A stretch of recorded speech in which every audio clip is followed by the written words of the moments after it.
foram no meio de intensas e duradouras transformações políticas, econômicas, sociais e culturais no país. A PNAD e o TCE nos falam que as mulheres são hoje no Brasil 51% da população, 48% da população economicamente ativa, 35% são pessoas de referências dos domicílios brasileiros, 51% do eleitorado. Em 2017, apenas com uma ministra, o Brasil ficou na 167ª posição no ranking mundial de participação de mulheres no executivo, que analisou 174 países. Em relação ao ranking da participação das mulheres no Congresso, e a gente tem ouvido isso muito, mas a gente tem que ouvir e ouvir e ouvir para mudar, o país ficou na 154 posição, com 55 das 513 cadeiras da Câmara ocupadas por mulheres, 10,7%, e 12 dos 81 assentos do Senado preenchidos por representantes femininas, quase 15%. Nesse contexto, é especialmente importante a decisão unânime do Tribunal Superior Eleitoral pelo não deferimento da consulta, que aprova a destinação de 30% do fundo eleitoral e de 30% do tempo de propaganda para as candidatas femininas, como falou a deputada Carmen Zanotto. Para além de parabenizar o TCE, os cumprimentos estendem especialmente ao grupo de 14 mulheres parlamentares que formularam a consulta. A doutora Luciana Lócio, cujo escritório de advocacia assina a mesma, a relatora, ministra Rosa Weber, e a procuradora-geral da República, Raquel Dodge, assim como os amigos Curis do CEPIA, que foram também muito importantes. Ressaltamos a conquista histórica que evidencia o protagonismo decisivo das mulheres no poder, para o avanço da igualdade de gênero, dos direitos humanos das mulheres e da democracia paritária. O marco normativo para consolidar a democracia paritária especifica a construção de igualdade substantiva, implica um compromisso interpartidário e intersectorial que exige uma vontade política firme e recursos financeiros adequados. Os partidos políticos, os movimentos políticos e as candidaturas independentes são instrumentos determinantes no sistema democrático para promover transformações na sociedade. Assim que também para garantir a paridade representativa e a efetiva consolidação do princípio de igualdade substantiva. A ONU Mulheres encoraja as autoridades brasileiras e os partidos políticos a envidarem esforços para o cumprimento da decisão, com vistas à promoção da efetiva igualdade de oportunidades para as mulheres nas disputas eleitorais. A ONU Mulheres encoraja vocês, o Fórum Nacional das Instâncias de Mulheres em Partidos Políticos, a produzir informações sobre as instâncias de mulheres nos partidos políticos, sua atuação, sua dotação orçamentária e seu alcance em promover a participação política de mulheres e observar ativamente o cumprimento da destinação de 30% do fundo eleitoral e 30% do tempo de propaganda para as candidaturas femininas. É um trabalho para ser feito agora, nos próximos meses. A ONU Mulheres encoraja os partidos políticos, as instituições eleitorais, o Congresso Nacional e o governo para promover o aumento da representatividade das mulheres em todos os cargos eleitorais e promover candidaturas comprometidas com a igualdade de gênero. A gente tem agora a oportunidade de apresentar 3 palestrantes que vão nos trazer como os países nórdicos têm feito para, de fato, garantir a igualdade de participação das mulheres.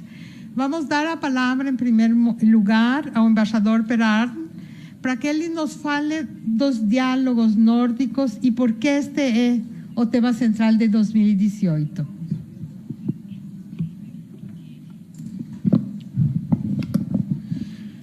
Muito obrigado, senhora Nadine. Prezadas deputadas, prezadas senadoras, senhoras e senhores, boa tarde a todos.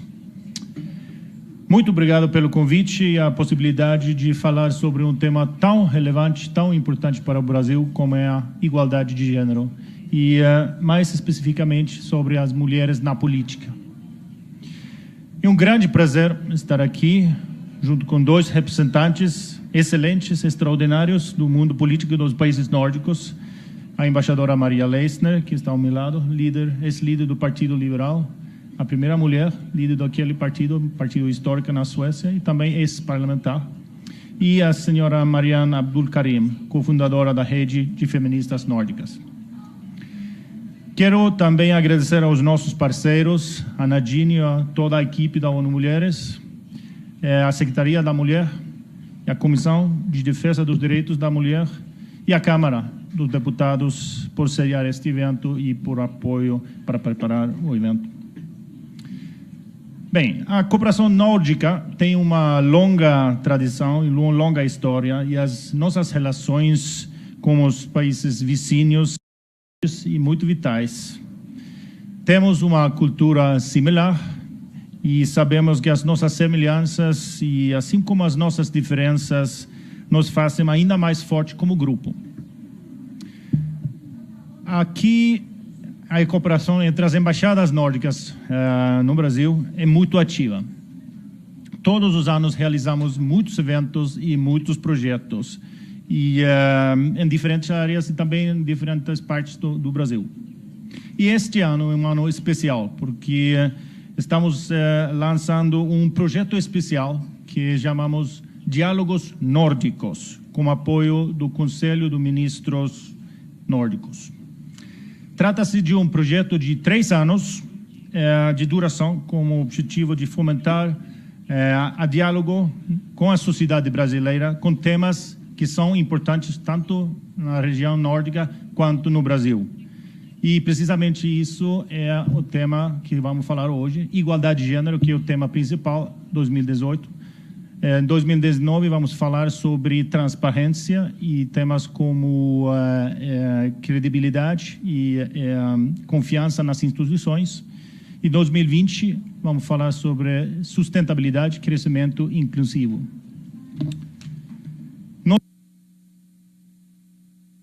Nosso primeiro grande evento que a senhora Nadine mencionou foi o Seminário Internacional na ENAP, dia 11 e 12 de junho, muito bem sucedido, sobre principalmente igualdade de gênero.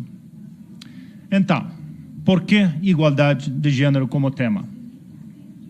Primeiro, porque igualdade de gênero é um dos pilares da sociedade em todos os países nórdicos. Na Suécia, que é o meu país de origem, temos o primeiro governo feminista do mundo. O que significa isso? Poderia ser uma coisa que se diz e não faz nada. Não, na Suécia é o contrário.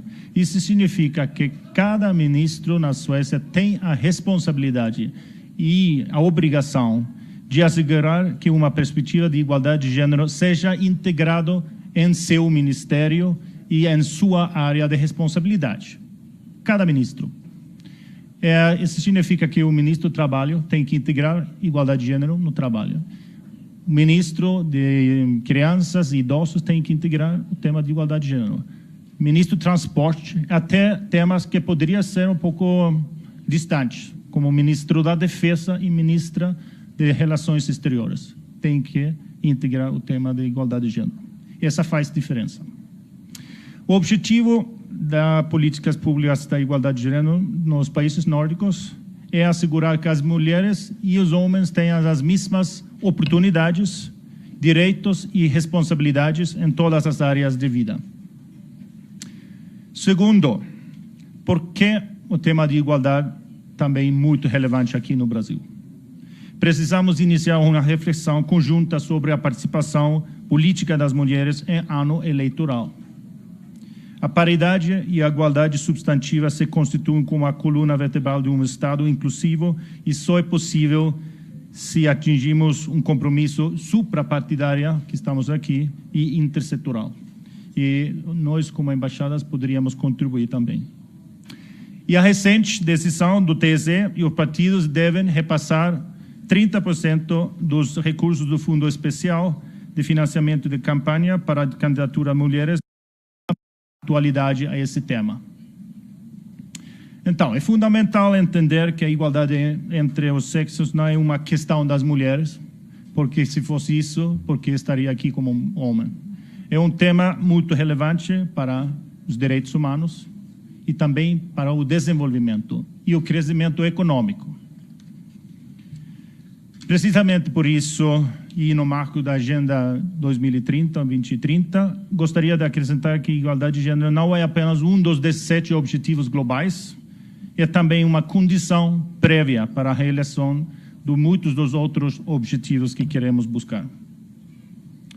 Além disso, é importante enfatizar que o trabalho de promover igualdade de gênero não deveria ser visto só como uma obrigação.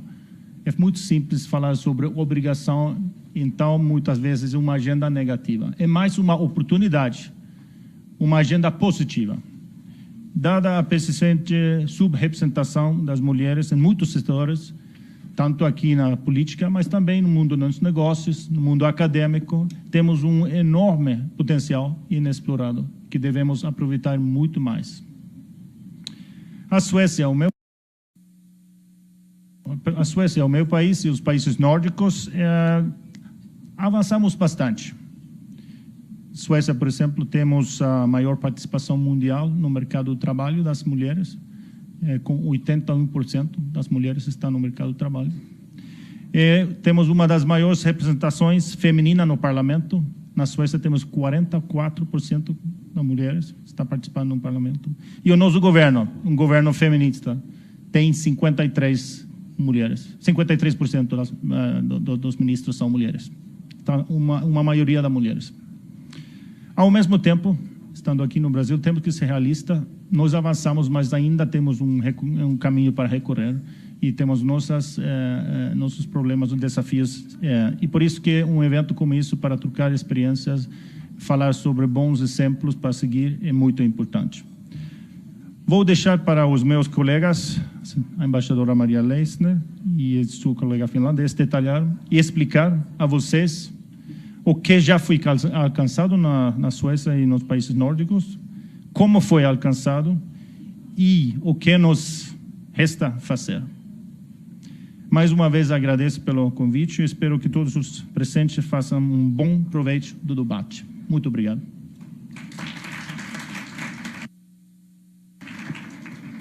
Muito obrigada, embaixador, por suas palavras. A gente vai escutar as duas palestrantes e depois vamos abrir um espaço para o debate. Por isso, nós temos pedido para nossas palestrantes falar por uns 15 a 20 minutos para dar tempo para um diálogo.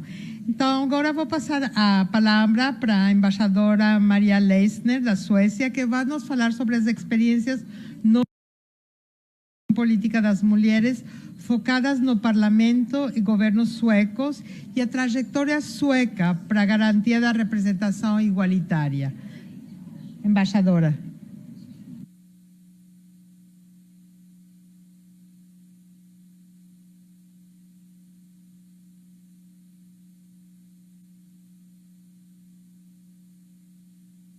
Embaixadora, vamos a suspender 5 minutos porque tem um problema com a tradução. Então, vamos respirar profundo por 5 minutos e de lá vamos voltar com nossas...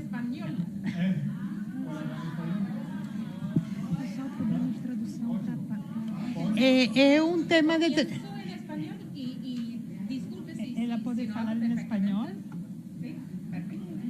Para mientras va a esperar hasta que se resolucione. Bueno.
Vou inverter aqui o negócio aqui. Alô, alô, teste, 1, 2, 1, 2.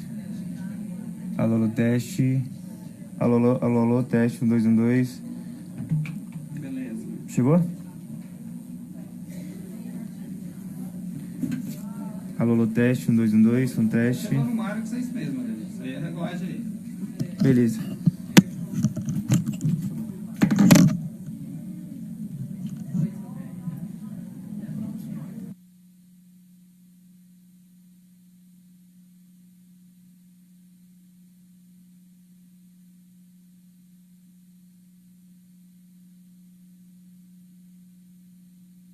Alô, som e teste, tradução, 1, 2, plenário 2, alô, som, ok.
Jorges, avisa lá que eles já terminaram de instalar aqui, por favor.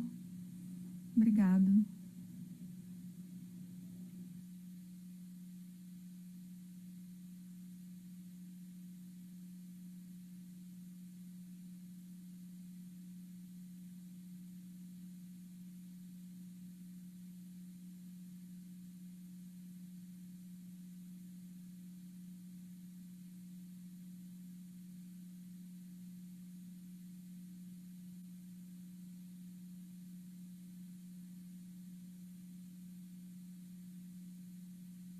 To be continued.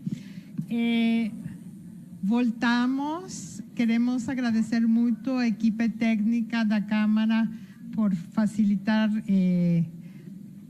a difusão pela internet. Foi isso que aconteceu.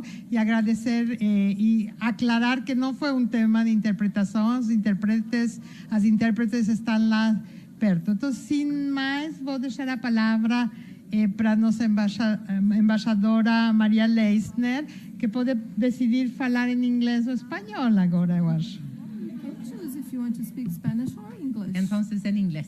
English, then. So, first, I would like to say it is Em primeiro lugar, eu gostaria de dizer que é maravilhoso poder estar aqui como ex-parlamentar. É sempre muito bom estar no parlamento e ver onde as políticas estão sendo mudadas, onde as decisões estão sendo feitas, com alguém dando um panfleto na entrada e sentar aqui com vocês numa comissão. E eu aplaudo o parlamento por ser tão aberto, com seminários abertos no meio da Câmara dos Deputados. É excelente poder estar aqui no parlamento brasileiro. E eu trabalhei com política durante 20 anos da minha vida, e depois diplomacia, e agora no Ministério das Relações Exteriores, nos últimos anos da minha vida. 20 anos também. E com relação ao trabalho que eu fiz na minha vida, sempre focando em questões de direitos humanos e democracia. E eu também gostaria de esclarecer que eu sei que o termo liberal tem vários significados em diferentes países. E na Suécia significa simplesmente 3 coisas: pró-democracia, direitos humanos, bem-estar social.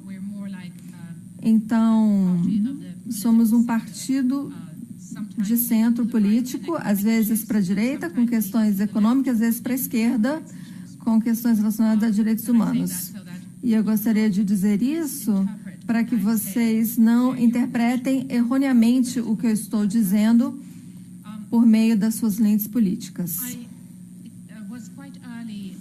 E eu fui eleita quando eu tinha 29 anos de idade. E a razão pela qual eu fui eleita foi porque o meu partido foi o primeiro partido na Suécia que aplicou cotas.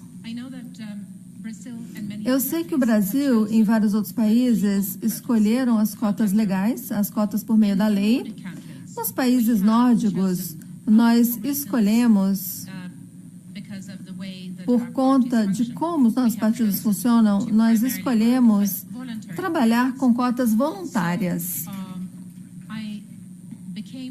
Eu fui eleita na lista zebra, e uma vez uma mulher, uma vez um homem, uma mulher e uma vez um homem alternadamente. Caso contrário, eu não seria eleita com 29 anos de idade.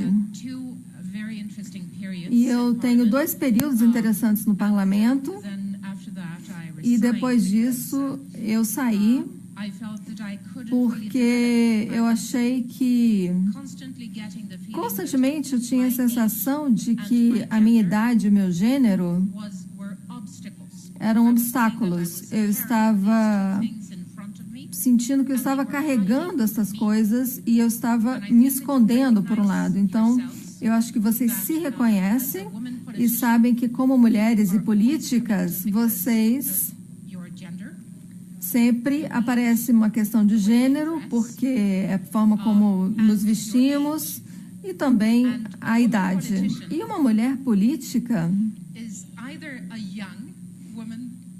é uma mulher jovem ou é uma mulher já velha na política. E me parecia que não existia um caminho do meio.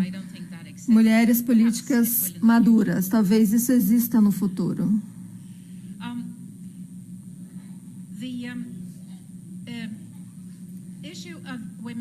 A questão de participação de mulheres no Congresso é uma questão de direitos humanos. Eu entendi durante esse período que eu passei aqui no Brasil. It says Norway.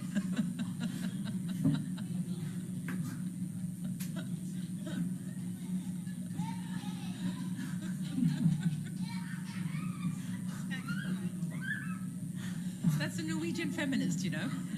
É uma feminista norueguesa. Eu compreendi que no Brasil é difícil falar sobre questões de gênero sem falar também sobre racismo, racismo institucionalizado. Eu acho que é muito importante perceber que os direitos humanos, eles fazem parte do mesmo. Você não separa um direito humano de outro. Então, é extremamente importante todos que trabalhem com questões de gênero também apoiam aqueles que trabalham com questões relacionadas a racismo e vice-versa. Porque, em essência, é o mesmo movimento político que devemos incentivar e não devemos permitir às vítimas de opressão que não tenham voz e que não possam lutar. Então, tendo dito isso, eu fico muito feliz e também durante as discussões de poder escutar questões mais complexas mas eu vou falar aqui apenas da participação política das mulheres. E não foi fácil para nós. É claro que podemos ver a Suécia e temos 43% de parlamentares que são mulheres. E o nosso governo é um governo feminista, ou seja, metade dos ministros são mulheres. E nós temos uma política exterior também feminina, mas não foi fácil chegar lá. Durou mais de 100 anos. As primeiras 5 mulheres que entraram no parlamento foram eleitas nas primeiras eleições em que as mulheres podiam votar, em 1921, há quase 100 anos atrás. E depois, tivemos apenas 1% de mulher no parlamento. E aumentou devagar até 5%. E depois, devagar novamente, até chegar a 10% na década de 60. Então, durou mais de 40 anos para chegar a 10% de mulheres no parlamento. E depois, a partir da década de 60, podemos dizer que tivemos uma combinação de fatores internos nos partidos políticos, mas também o fato de que o movimento feminista estava nascendo na década de 60. Nós tivemos viradas muito importantes e uma vez que o parlamento já tinha 10% de mulheres, nós conseguimos passar leis com relação à legalização do aborto, leis também tratando de creches para todas as crianças têm direito à creche, leis também com relação aos direitos de mulheres que têm o seu próprio imposto de renda separado do homem, para que elas pudessem receber a sua renda, e não era o caso antes da década de 60. Quando eu era pequena e quando a minha mãe trabalhava, e nos primeiros 5 ou 6 anos ela era a única que trabalhava, porque o meu pai demorou um pouco até conseguir ganhar o seu salário, mas aí quando o meu pai começou a trabalhar tempo integral e minha mãe tempo parcial, ela não tinha nenhum dinheiro, porque o salário dela entrava junto com o salário do marido. E aí, por conta do sistema tributário, o salário dela desaparecia. E sabemos que a renda da mulher é muito importante para a sua independência. E, como vocês sabem, não podemos separar o poder político de poder econômico. E igualdade social também.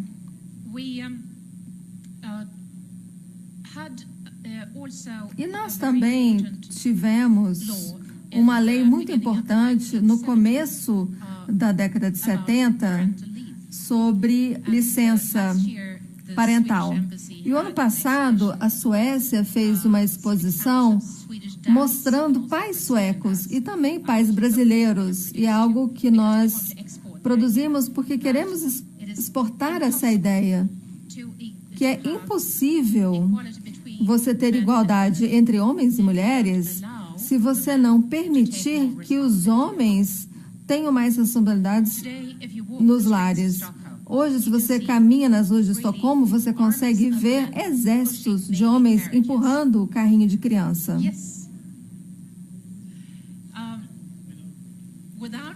Sem nenhuma mulher por perto. E realmente foi um alívio também para o homem ter essa licença paternidade de 3 meses, enquanto a mulher trabalha. E, ou seja, em vez de ficar a mulher dizendo, você não sabe mudar, trocar fralda. E agora, sim, eles podem fazer isso, me deixe fazer isso. Então, é muito importante também, vai fazer com que a sociedade, todas as partes da sociedade consigam compreender melhor os papéis que antes as mulheres eram as únicas a compreender. Então, a importância de uma boa escola e assim por diante. Então, isso está se tornando um compromisso para homens e mulheres. E isso é muito importante, sem dúvida.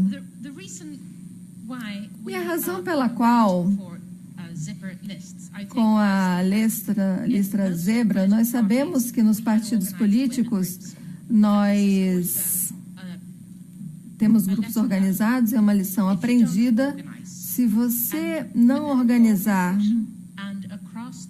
dentro da sua organização, se você não apoiar uns aos outros nessa luta feminista, você não vai chegar a lugar nenhum. Madeleine Albright costumava dizer, ela diz com frequência, já escutei várias vezes, que há um local especial no inferno para as mulheres que não apoiam umas às outras.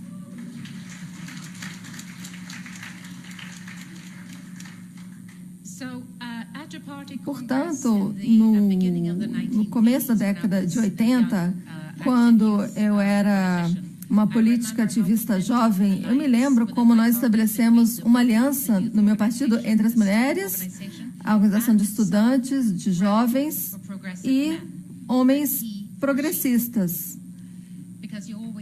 Ele por ela, porque você vai ter que ter sempre um ele por ela também, para poder chegar ao equilíbrio. E com essa aliança, conseguimos passar a decisão também com relação a uma regra de 40% de representação, no mínimo, de cada gênero. Depois disso, depois de 10 anos, pelo menos a metade dos partidos políticos estavam adotando justamente essa lista zebra, resultando, em 1994, o parlamento passou dos 40% de parlamentares mulheres. E quando eu estava no parlamento, e eu acho que isso ainda é utilizado, nós sempre encontrávamos mulheres de outros partidos políticos, nós tínhamos um café da manhã só para sentar e discutir. E às vezes organizávamos também um debate, alguém tinha uma pergunta sobre uma questão relacionada entre diferentes partidos. E eu acredito que isso é uma parte muito importante do movimento feminista para que vocês consigam continuar avançando. No que se refere ao governo, a mudança ocorreu porque tínhamos muitos primeiros ministros, tanto do bloco socialista como do não socialista, e eles agiam com esse lema, eles por elas. O primeiro governo paritário foi em 1991, social-democrata, mas isso foi continuado, virou uma tradição e também foi adotado pelos governos não socialistas. Portanto, é uma ideia generalizada e foi estabelecida como o que deve ser feito. Todo primeiro-ministro hoje tem que produzir um governo paritário em termos de gênero. E isso vai criar melhores espaços para reformas políticas. Hoje, temos uma licença parental e 3 meses são reservados para o pai e 3 meses reservados para a mãe. E esses meses são exclusivos deles, eles não podem transferir um para o outro. Eles decidem ou não utilizar, ou só o pai ou a mãe utilizam esses 3 meses alocados para si. Ter um governo paritário não significa sempre que as mulheres estarão naqueles ministérios-chave. No começo, as ministras lidavam com questões de família, cooperação internacional e coisas que não eram consideradas tão sérias, por assim dizer. Mas, aos pouquinhos, nós ocupamos o Ministério da Fazenda e agora temos uma ministra das Relações Exteriores e temos muitas ministras que ocuparam essa pasta. E eu nunca vou me esquecer de quando percebi a importância dos exemplos-chave, porque já temos uma ministra das Finanças e da Fazenda há bastante tempo, e a minha filha disse, quando ela era bem pequenininha, ela olhou para a televisão e viu um homem como ministro da Fazenda. E ela me perguntou, nossa, mãe, eu não sabia que um homem podia ser ministro da Fazenda. Então, é uma combinação de construção de coalizões internamente e externamente também, e um outro fator importante na Suécia é que tínhamos movimentos feministas fora da política que estavam ameaçando começar o seu próprio partido feminista se os partidos não demonstrassem mais interesse em políticas feministas. E no caso da Suécia, isso foi muito produtivo, mas sempre tem sido uma luta e continuará a ser uma luta. E eu devo lhes dizer que, até hoje, como uma exceção na Escandinávia, a Suécia ainda não teve uma mulher como primeira-ministra. É uma exceção na Escandinávia. O meu partido, desde que eu renunciei como líder de partido, 21 anos atrás, o meu partido não teve outra mulher como presidente do meu partido, depois de mim. E, recentemente, nós tínhamos uma mulher líder do Partido Conservador e ela foi substituída por um homem. Portanto, os candidatos para as próximas eleições, para primeiros ministros, também são homens, porque eles são os líderes dos partidos. São eles que concorrem para o cargo de primeiro-ministro. E há um padrão por trás disso. As mulheres fortes estão sendo empurradas, retiradas por motivos que estão relacionados com o gênero. Mesmo na Suécia, isso ainda acontece. Há também um atraso na representação feminina hoje. Nós ocupávamos 47% dos lugares no parlamento alguns anos atrás e esse número caiu. E então devemos levar em consideração que uma cota legal é uma maneira muito mais estável de progredir. Mas uma conclusão muito importante que eu tirei do trabalho do Instituto de Democracia Internacional, é uma ideia deles, não é simplesmente termos as cotas legais, nós também precisamos aplicá-las e devem existir sanções, punições para quem não cumprir. O México conseguiu tanto sucesso em aumentar a sua representação feminina no parlamento, porque o INE, o Instituto Nacional de Eleições do México, tem o papel, tem a obrigação de recusar o registro de candidatos se a lista não contiver um número mínimo de mulheres nos lugares de cima da lista.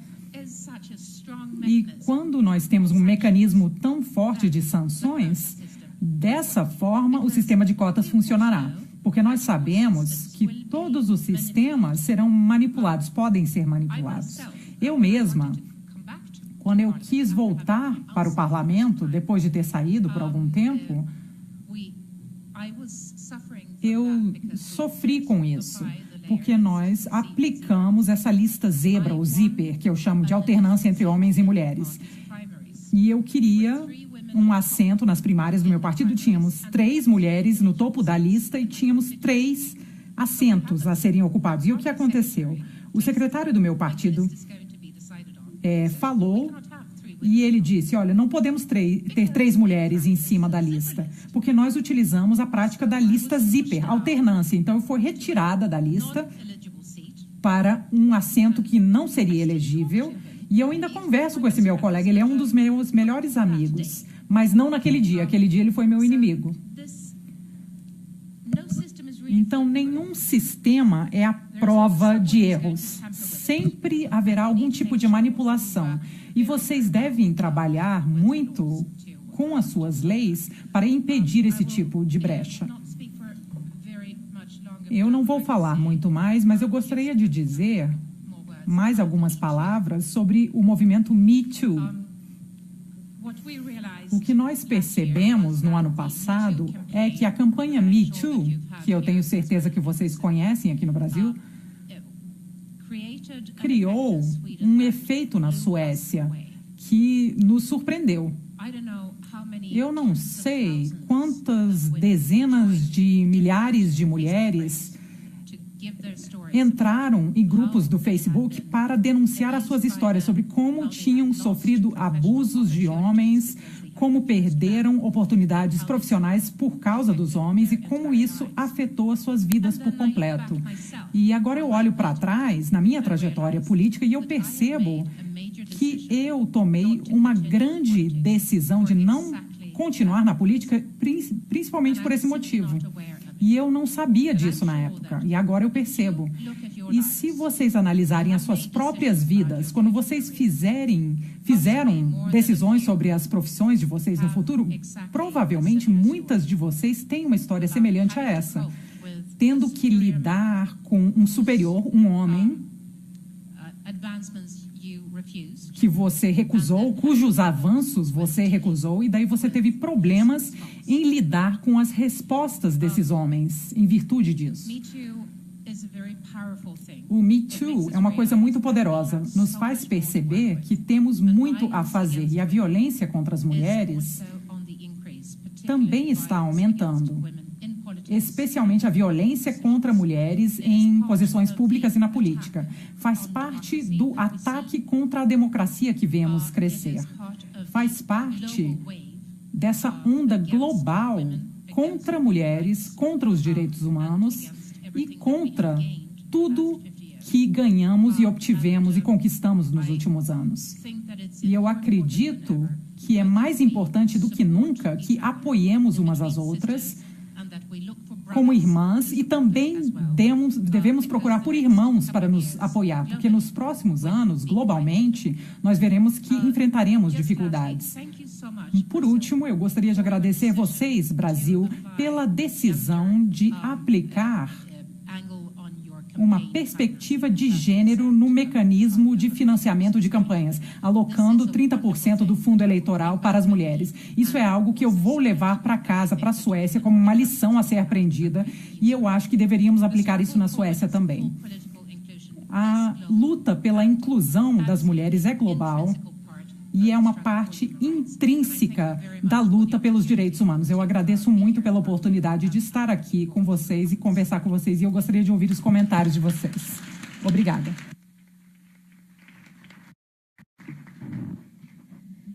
Muchas gracias. Ótimo! Eu ia falar, thank you very much, Ambassador. Then I said, no, I have to switch. Então, comecei a falar espanhol. Ok. Muito obrigada, embaixadora. Eu acho que você trouxe a experiência sueca e a experiência pessoal que é tão importante para todas nós. Agora vamos a escutar a Marianne Abdukarim. Ela é uma organizadora, uma mulher política que trabalha com partidos políticos. Não é uma mulher política por enquanto. Ela é escritora, blogueira, etc., etc. E ela vai nos falar sobre como assegurar a transversalização da igualdade de gênero nas políticas públicas. Ela vem da Finlândia e acho que tem uma experiência muito importante para compartilhar com todas nós.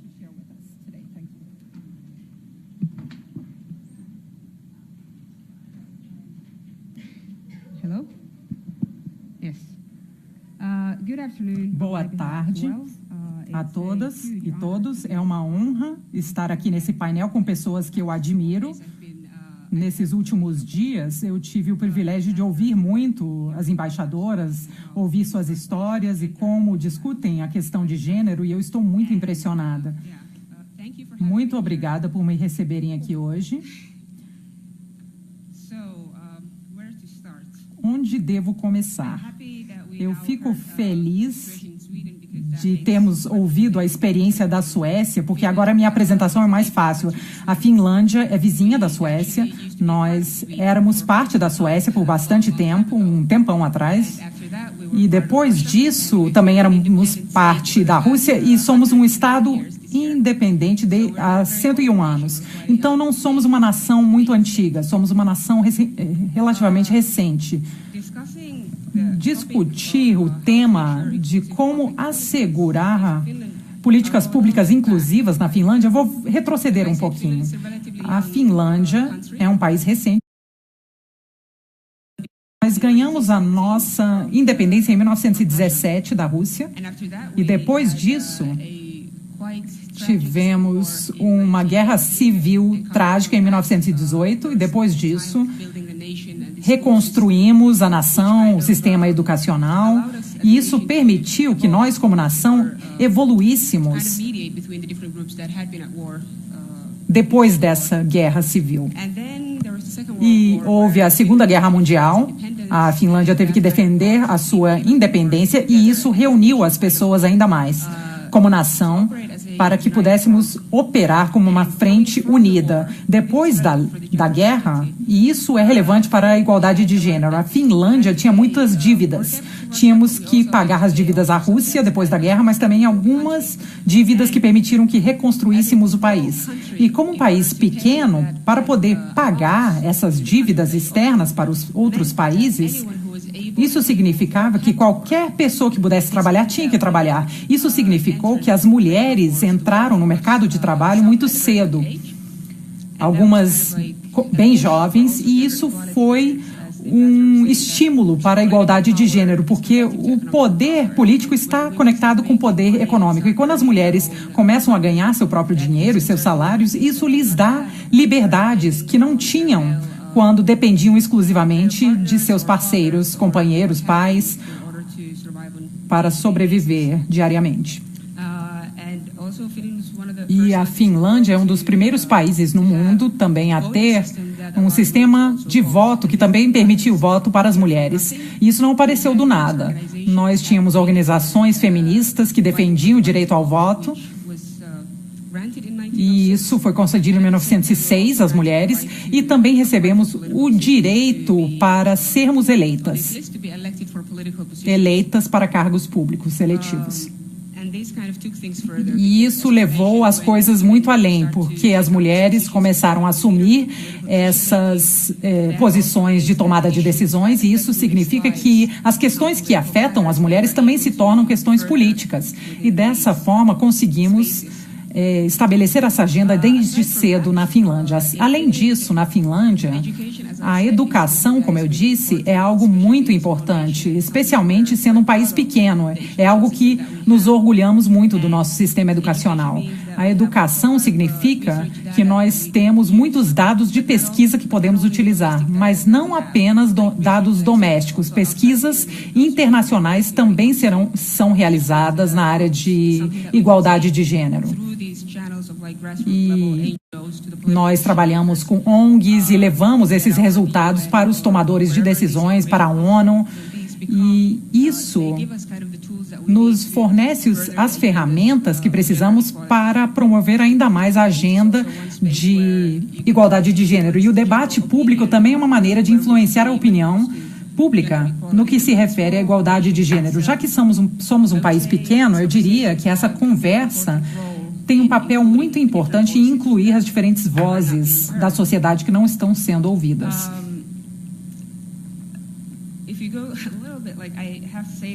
Eu devo dizer isso porque, vivendo na Finlândia, os meus pais migraram da Somália para a Finlândia, um país que foi colonizado por vários países europeus. Quando falamos sobre a participação e sobre a participação política, ouvindo esses discursos nos últimos dias, quando falamos sobre o racismo no Brasil, os diferentes grupos que estão sendo marginalizados, isso está relacionado com o racismo. E eu noto que são os mesmos grupos discriminados na Finlândia. Quando falamos sobre marginalização, os grupos que estão sendo marginalizados, eu não sei se vocês têm a comunidade Roman ou os ciganos, por exemplo, ou os grupos indígenas também, que foram reconhecidos na União Europeia. E também temos os Sami, que são os grupos indígenas da Finlândia.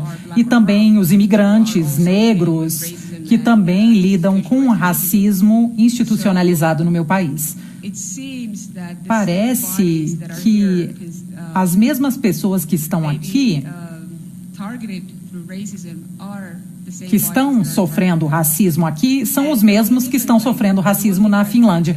E o que eu acho fascinante é que Ta-Nehisi Coates é um autor americano, ele fala sobre as pessoas que se consideram brancas e que se consideram negras. E ele fala o quão artificial o conceito de raça é. Isso se torna mais evidente quando estamos aqui no Brasil, porque quando estamos nos países nórdicos, na Finlândia, e você vê uma pessoa que é brasileira, não faz diferença se você é negro ou branco aqui, mas lá na Finlândia você se torna racializado. O contexto define qual é o seu papel na sociedade. Isso ocorre com lógicas diferentes em cada país, e isso eu achei bastante fascinante. O branco não é sempre branco em todas as culturas e países. E eu sou escritora e eu estou envolvida com a política, mas não como uma representante política.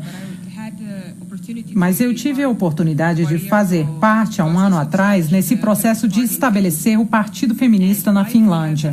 E por que precisamos de um partido feminista? Nós somos um país nórdico, nós temos uma utopia feminista, né? Vocês acham isso, mas na verdade nós percebemos que os nossos partidos políticos, como funcionam hoje, eles têm históricos patriarcais. E isso significa que os partidos políticos foram estabelecidos sob certos princípios. E nós precisamos de um partido político que não opera utilizando os mesmos ideais e princípios. E a ideia do Partido Feminista veio do país vizinho, da Suécia, porque a Suécia tem um partido feminista que agora tem o seu primeiro membro na União Europeia. E isso é algo bastante revolucionário. Temos essa representatividade, porque os Roman têm uma história de 500 anos na Escandinávia, mas eles não têm participação política. Mas agora temos um exemplo de um partido recente que defende o feminismo e, utilizando essa ideia de listas, foi dessa forma que conseguimos incluir um membro do Partido Feminista no Conselho Europeu. Então foi um momento maravilhoso de ver nos países nórdicos, ver esse tipo de progresso ocorrendo, porque não é algo com o que estamos acostumados. Isso também nos entusiasmou na Finlândia, porque nós decidimos, olha, a gente devia ter um partido feminista também que, dessa forma, nós poderemos abordar questões que não estão sendo abordadas nos outros partidos políticos. Claro que temos partidos progressistas, estão trabalhando bem, mas, ao mesmo tempo, já que existem certas hierarquias patriarcais, nós achamos que, por meio do Partido Feminista, nós conseguiríamos mudar um pouquinho as coisas e permitir uma participação diferenciada. Não temos o sistema de cotas na Finlândia, então os partidos podem apresentar os candidatos que quiserem e os eleitores que escolhem. É diferente do que na Suécia, mas nós temos todos os nomes dos candidatos e você escolhe. É diferente do que na Suécia. Mas o Partido Feminista não é só sobre a participação de mulheres. Não só a ideia de que as mulheres devem estar mais empoderadas. É o princípio de operar de uma forma mais transversal, abordando tópicos que também são importantes para homens. E na Finlândia, por exemplo, nós temos o serviço militar obrigatório baseado em gênero. Se você é um homem, em uma certa idade, você tem que prestar o serviço militar. E é algo que é baseado em gênero. Então, é algo que o partido gostaria de mudar para que seja neutro e não baseado em gênero. E muita violência que ocorre em espaços públicos, as vítimas são homens. E se as mulheres enfrentam violência baseada em gênero, é no espaço privado, ou seja, nas suas casas, no trabalho, em locais onde a gente deve se sentir seguro. Mas para homem é no espaço público em que são atacados. Então, também temos a questão da família.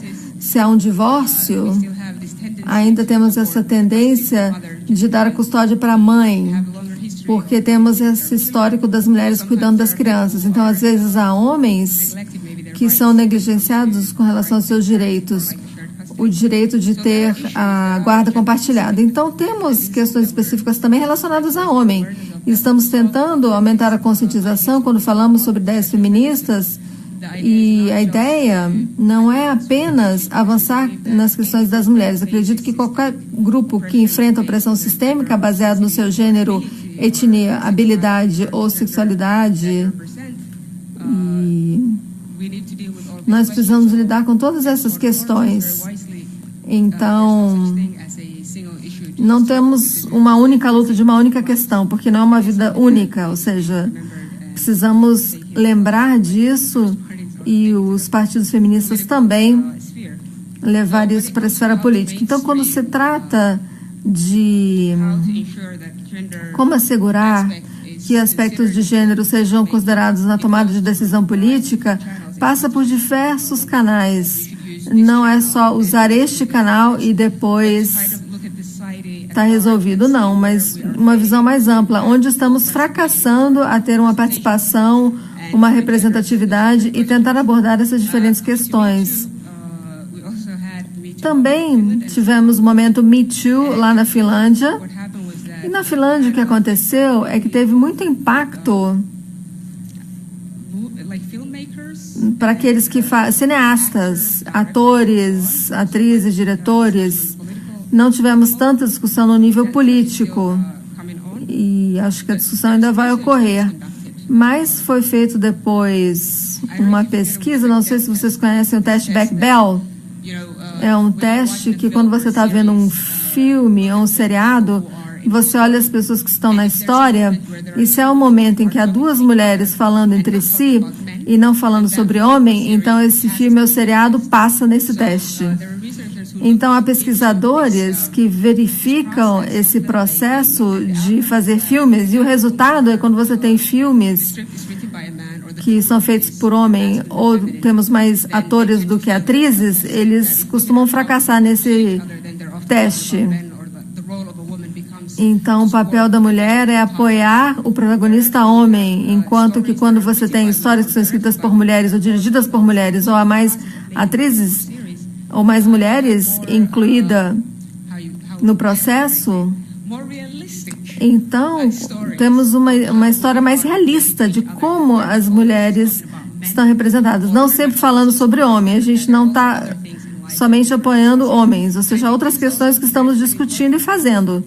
Então, essas são questões muito importantes, porque as histórias que consumimos é como nos vemos na sociedade. Muito obrigado. E eu acho que eu vou parar aqui, mas estou aberta para trocar ideias. Obrigada.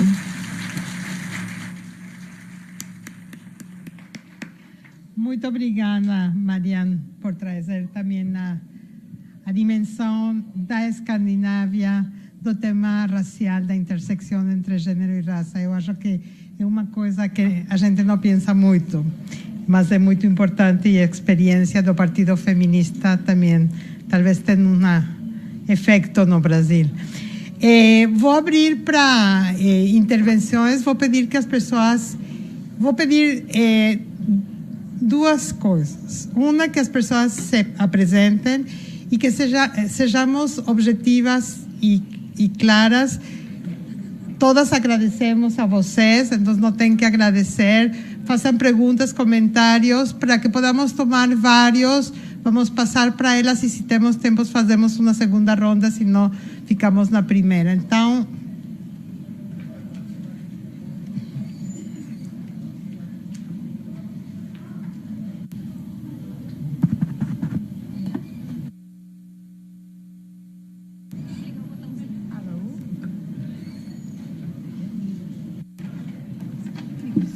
Alô? Foi. Boa tarde. Gostaria de agradecer pelas falas, foram bem significativas, bastante inspiradoras também. Meu nome é Carolina Gonzalez, eu faço parte da Universidade de Brasília, sou pesquisadora na área de estudos de gênero, em análise de discurso crítica. Tenho feito pesquisas relacionadas à área de educação e às recentes polêmicas que têm ocorrido com relação aos currículos da educação básica no Brasil. A minha pergunta é mais especificamente os dois representantes da Suécia, mas também serve aos países nórdicos como um todo. tive contato que se chama Paradoxo da Suécia. Não sei se vocês já ouviram falar nesse paradoxo. Que diz respeito, embora a Suécia seja um país bastante adiantado em termos de direitos humanos, especificamente direitos das mulheres, né, direitos de gênero, e a representação política seja realmente notável, né, diferente de todos os outros países do mundo, né, vocês estão bem avançados, ainda há índices muito altos de violência de gênero, né, e um dado que eu tive contato é que, embora seja um país de 10 milhões de habitantes, no último ano 13 mulheres foram assassinadas brutalmente, né? Então há uma violência de gênero bastante marcada e, como a colega falou, né, na Finlândia e também na Suécia, a violência de gênero ocorre em geral em espaços domésticos, né, espaços privados. Aí minhas perguntas seriam duas, elas estão uma dentro da outra, eu acho. Primeiro, eu queria saber a opinião de vocês. O que vocês atribuem, né, como explicação para esse fato? Por que será que, embora seja um país que no espaço público as mulheres ocupam um protagonismo, nos espaços privados a violência ainda existe, né? E é um problema para a gente aqui no Brasil, a violência, como toda violência de gênero, também é alarmante. E aí eu gostaria de saber, esses números têm diminuído com os anos. Quais são as políticas públicas que vocês têm na Suécia, na Finlândia, para diminuição? Como vocês veem isso para os próximos anos? Como esse exemplo da Suécia pode ser aplicável para o Brasil, uma vez que a violência para a gente também é uma questão muito importante, muito cara. Obrigada. Obrigada, Carolina.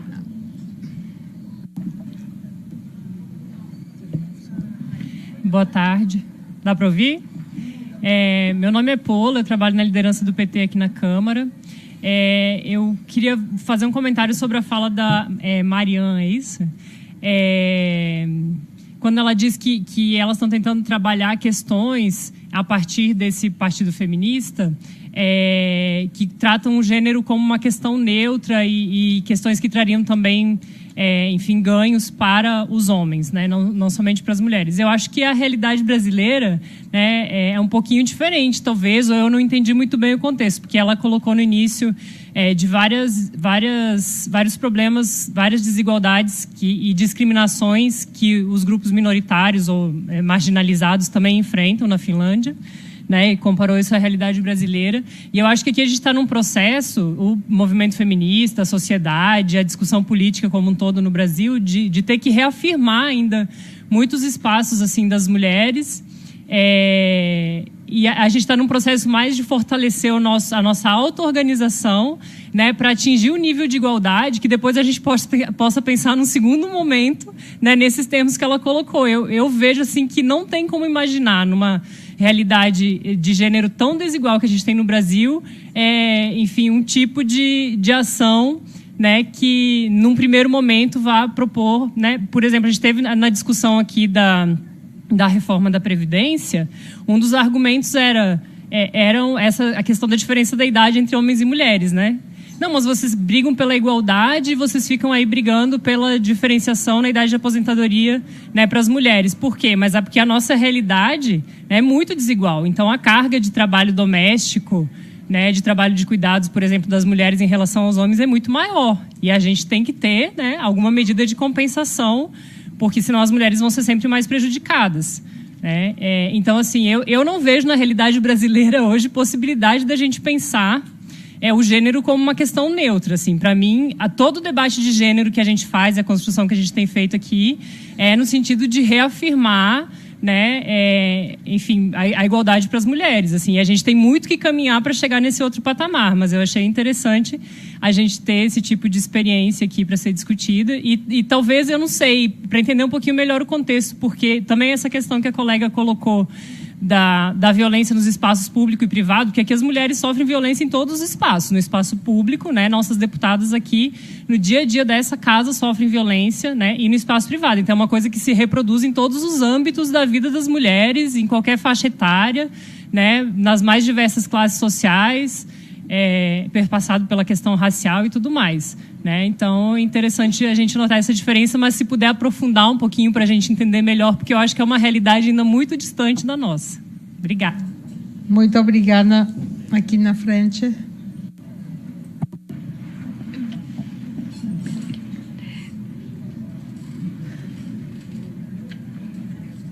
Meu nome é Liege Rocha, eu sou secretária nacional da Mulher do Partido Comunista do Brasil. Eu penso que nós precisamos, porque, por exemplo, algumas das questões aqui levantadas, nós, no Brasil, conseguimos. Por exemplo, a embaixadora fala de que uma das questões do empoderamento das mulheres é a questão do mercado de trabalho.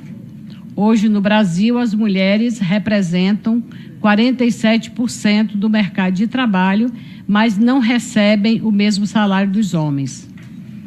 Um outro aspecto é que o nível de escolaridade das mulheres hoje no Brasil é superior ao dos homens. E uma outra questão que impulsionou a entrada das mulheres no mercado de trabalho, segundo a Cristina Bruschini, uma pesquisadora da Fundação, que era a queda da taxa de fecundidade.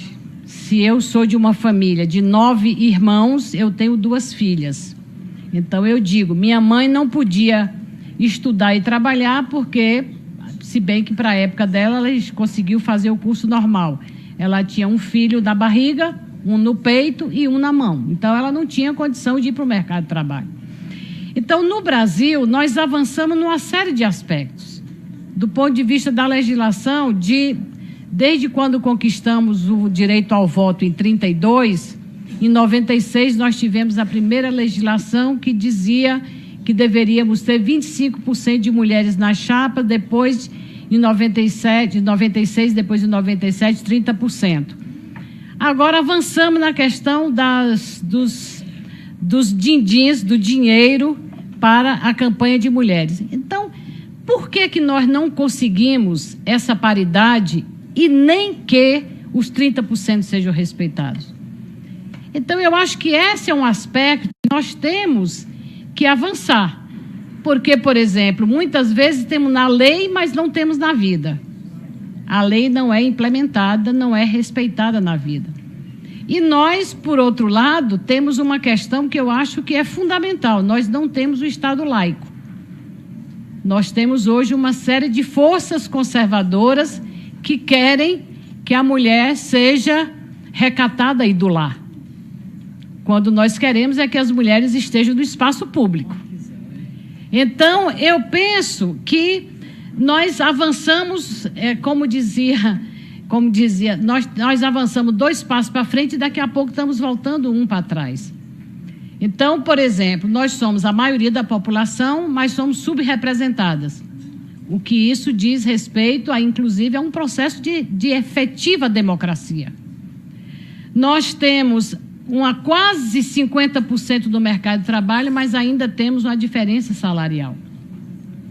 Nós temos a maioria do colégio eleitoral, são as mulheres que decidem uma eleição no Brasil, mas nós não temos 10% de mulheres representadas no Congresso. Então, eu penso que nós vamos ter que fazer, porque muitos dos aspectos de que foram levantados aqui, de legislação, por exemplo, a embaixadora fala do período em que se foi avançando da participação das mulheres até chegar a 40%. Quer dizer, que foi um período de quase 60 anos, eu acho que falou mais ou menos 40, isso, 60 anos. Quer dizer, nós, da conquista do voto em 32 para cá, são quase 100 anos.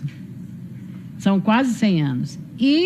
Então, eu penso que tem questões importantes de que nós avançamos do ponto de vista do trabalho, do ponto de vista da educação, do ponto de vista de ocupar, do protagonismo das mulheres nas lutas sociais no Brasil. É incontestável. As conquistas que nós tivemos foi um processo de impulsionamento da própria organização das mulheres, entendeu? No sindicato, nos movimentos sociais. Agora, e por que não conquistamos a paridade? Por que não conquistamos os 30%? Eu acho que essa é uma questão que nós precisamos discutir do ponto de vista da nossa realidade, que é uma realidade. Primeiro, somos um país continental. Nós temos uma realidade de colônia, nós temos uma realidade de escravidão, nós temos uma realidade de uma série de fatores que nós fomos superando aos poucos, mas nós ainda sofremos a discriminação racial, a discriminação de gênero, a opressão de gênero. Então, eu penso que também tem a ver com a própria questão social. Nós acreditamos que a emancipação das mulheres acontece com a emancipação humana. Isso, nós ainda vivemos uma questão de opressão de classe e opressão de gênero. Então, para terminar, quer dizer, são fatores que nós precisamos analisar com profundidade, que algumas questões aqui colocadas, do ponto de vista de legislação, do ponto de vista de autonomia econômica, nós até que conseguimos alguns patamares. Mas no que diz a questão da representação, nós temos um entrave. Nós temos um entrave, uma barreira. Será que tem a ver somente com a opressão de gênero, a opressão de classe? Tem a ver com a questão cultural? Tem a ver com a questão de conservadorismo? Então, são questões que eu acho que nós precisamos avançar na análise para que a gente possa avançar no rumo à paridade, numa sociedade mais justa e igualitária. Muito obrigada. Eu vou dar a palavra para nossas ponentes para responder ou fazer questionamentos antes de encerrar, porque temos uma mesa agora às 4, a gente vai tomar um pouquinho de tempo. A gente está já sem tempo, estou vendo, mas temos uma tem quanto tempo? Bom, vocês me falam, vamos dar a palavra para você. Who wants to start?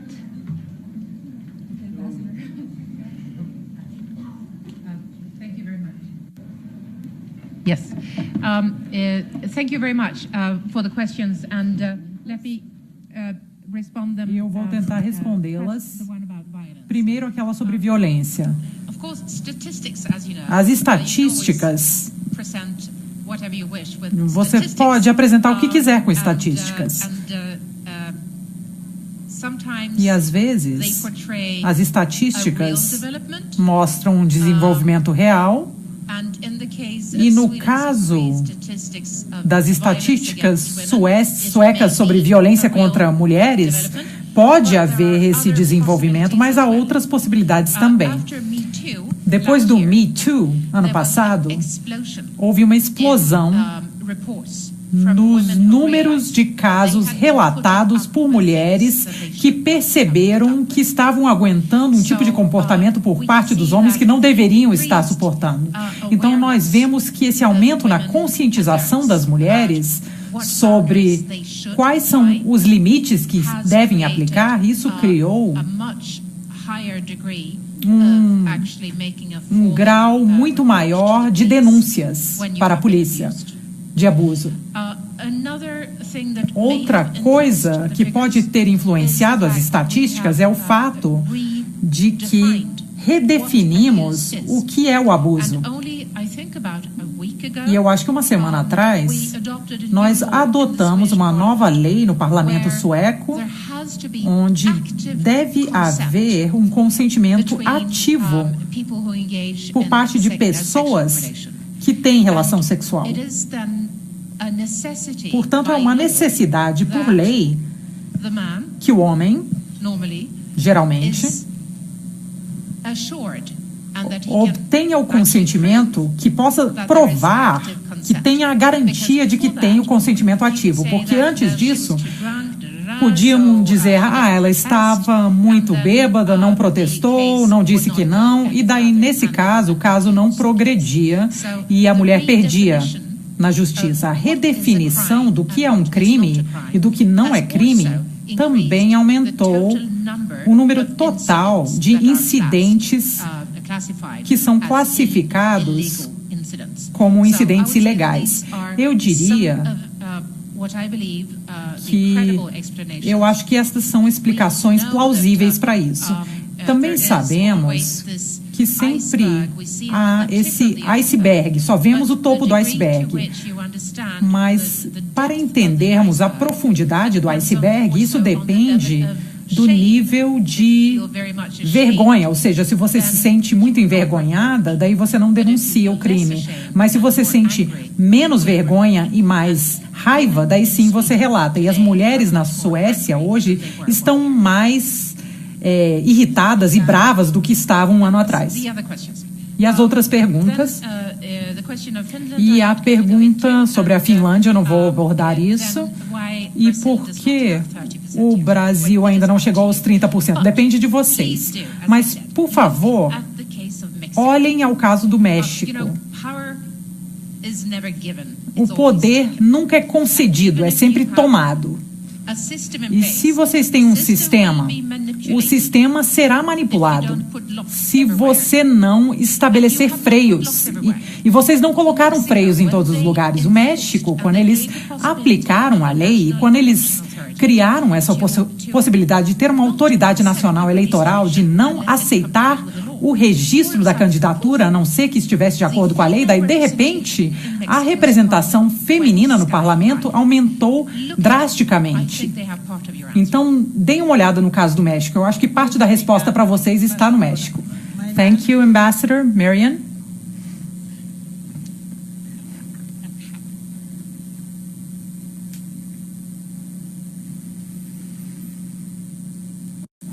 Now it's on.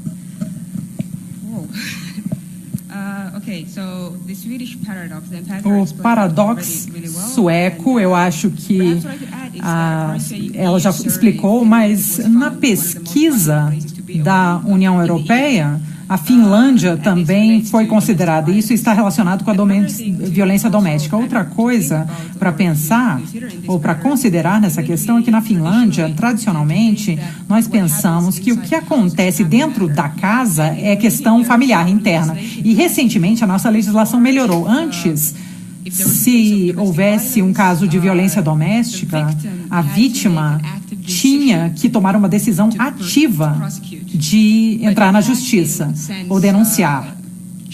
E isso mudou. Então, se há um incidente de violência doméstica e isso chega à atenção da polícia, a vítima não precisa decidir, não deve decidir se isso vai ser levado à justiça ou não. Então, isso se torna uma questão de Estado. E isso é muito bom, porque pensar que você teria que acusar o seu esposo, o seu marido numa situação como essa, para muitas pessoas isso pode ser muito difícil. Isso também explica por que as estatísticas estão como estão. E é muito importante que as pessoas estejam denunciando esse tipo de caso. Mesmo um caso de violência de gênero, mesmo um caso já é demais. E queremos chegar a uma situação em que isso não ocorra mais. E também o Tratado de Istambul exige que certas ações sejam adotadas e temos que cumprir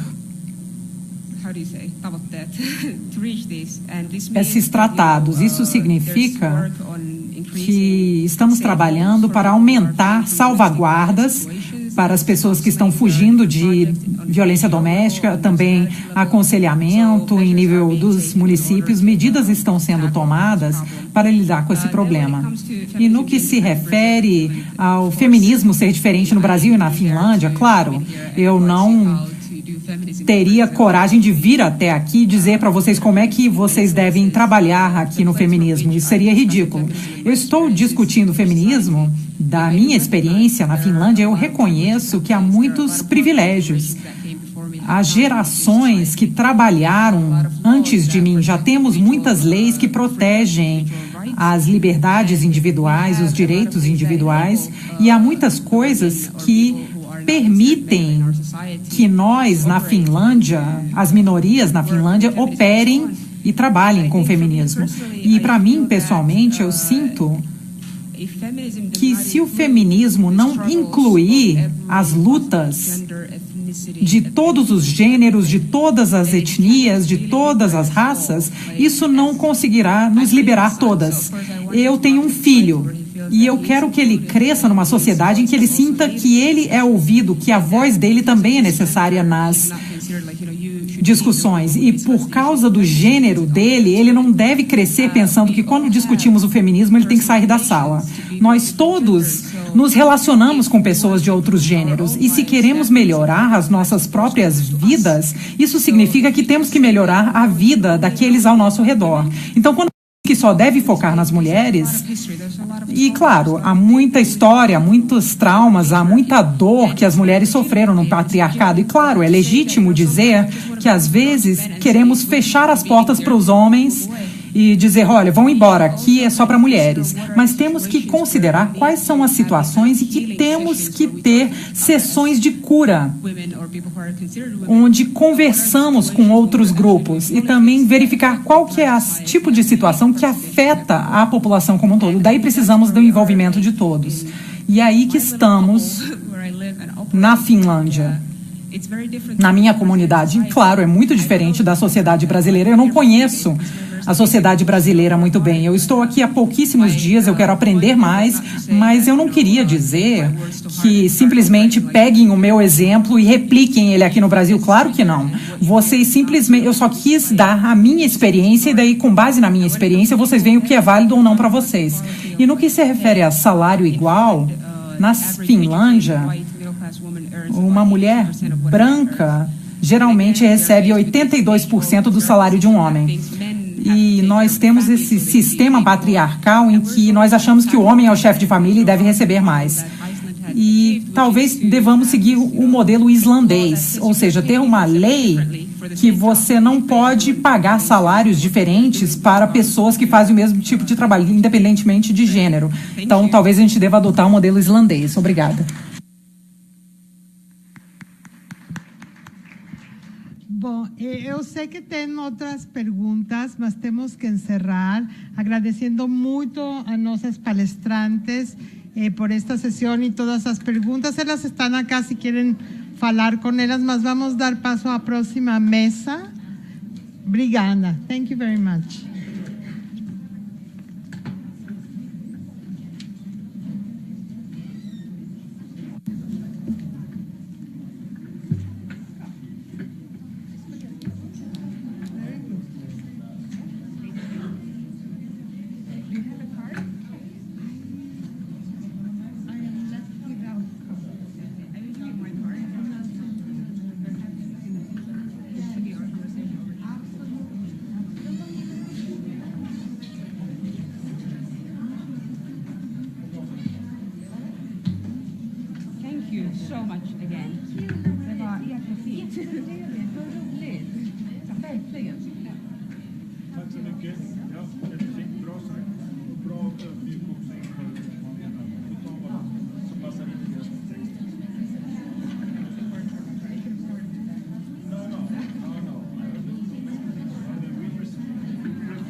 isso daí não é, tanto é que é nítido.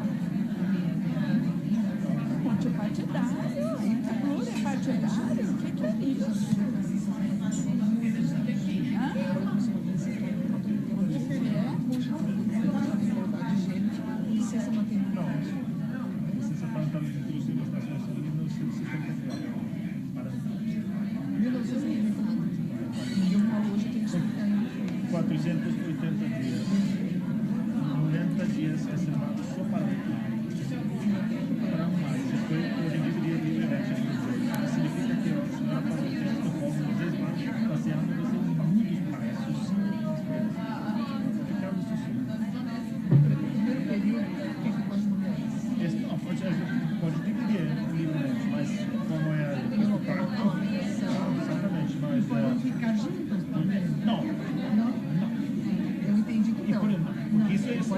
Porque se é assim, é férias para o homem e trabalho para a mulher. O que é facultativo o homem aderir. O homem tem 470 dias, mas 90 dias são só reservados para o pai. Se ele não tira um casal de férias. Mas na Santa, 25% está tirando a metade do idade. Mas o que é uma boa educação é uma opção.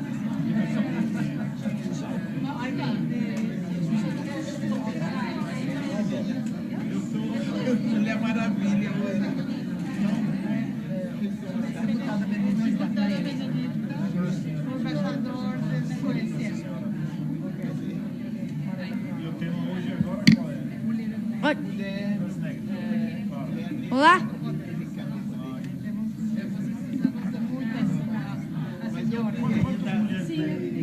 que ela estava colocando, nós somos 53 no universo de 513.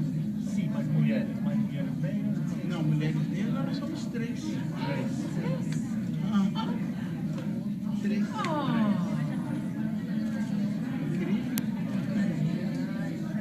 É o nosso feminismo. É mais de espanhol. Então nós temos menos de 10% de presença de mulheres e negros. Nós somos assumidas 3 mulheres negras, uma da Bahia, 2 do Rio, Puxa, do Rio de Janeiro, e é um debate dentro do feminismo que precisamos ainda fazer. Temos que ter uma prioridade no capitalismo, porque são essas mulheres a maioria da população. Sim, exato. Não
As mãos é longa.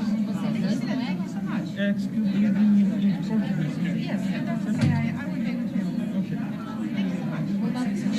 Deixa eu tirar dela aqui rapidinho. Da câmera também? Ah, lá, tá, ela tá aí. Né? Porque ela já tá ali com o celular. Eu sou secretária do lado. Ela fala espanhol. E se ela quiser levar para o parlamento, tá levando. Muito bom.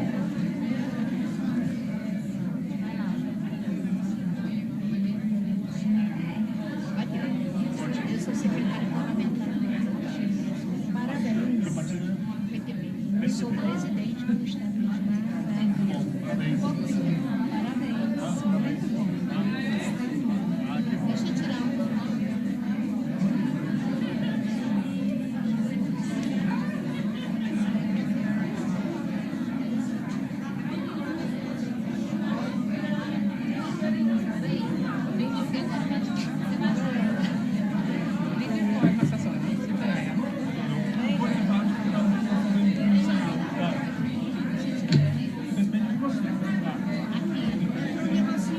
Oh, meu Deus do céu.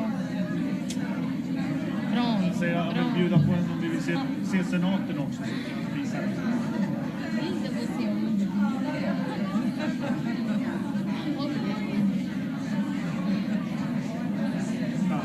Obrigada. Obrigada, querido. Ouvi tudo que você falou. Coloca em prática, não tá. Eu estive lá em 2013. Eu e meu esposo fomos passear na Suécia. Foi Israel, 2013. Gostei. Suíça, Suécia, Alemanha, França, fui a 18. Assim, muito bom. Gostei muito. Parabéns. Så här tänker jag, om du gör den här intervjun så åker jag, för jag måste upp till ambassaden. Sen är ju frågan om, kan du bestämma vad du vill göra? Ja, men om du vill gå förbi och åka förbi hotellet innan. Nej, jag kan åka på ambassaden. Nej, men då åker han, då får han åka och hämta dig. Då får du Claes i bara... Jag åker upp med mig, så gör vi ingenting här. Eller vill du att vi ska göra på ambassaden när du sitter där? Ja, men han är väl beredd att visa mig senaten sen. Nej, det får jag så exakt inte för mig. Jag hade en intervju, han visade i senaten och sen så kör han upp och catchar mig och ett utställningssal.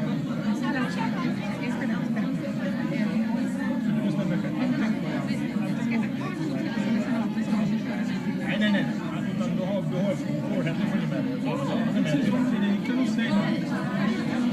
Ja, vi kommer hämta dig sen. Så du ska hämta mig. Ja, du kommer hämta mig sen.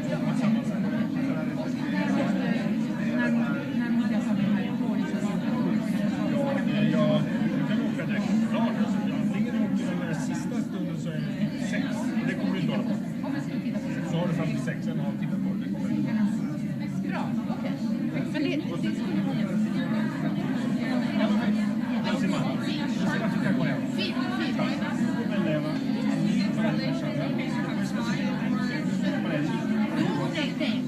Você coordina com ela. Ele vai mostrar o sinal. Seria interessante para a senhora nós, você pode dizer um pouquinho. Quando você quiser, volta para a embaixada. Eu fiquei lá. Eu vou com o agora. Você vai levar? Eu levo ela. Tá. Ok, so...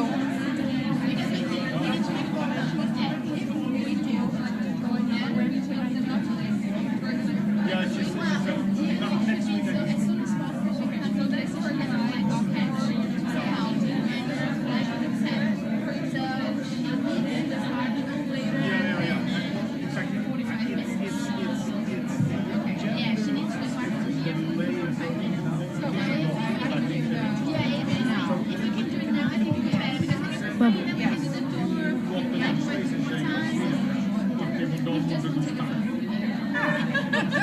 Já pode tirar foto.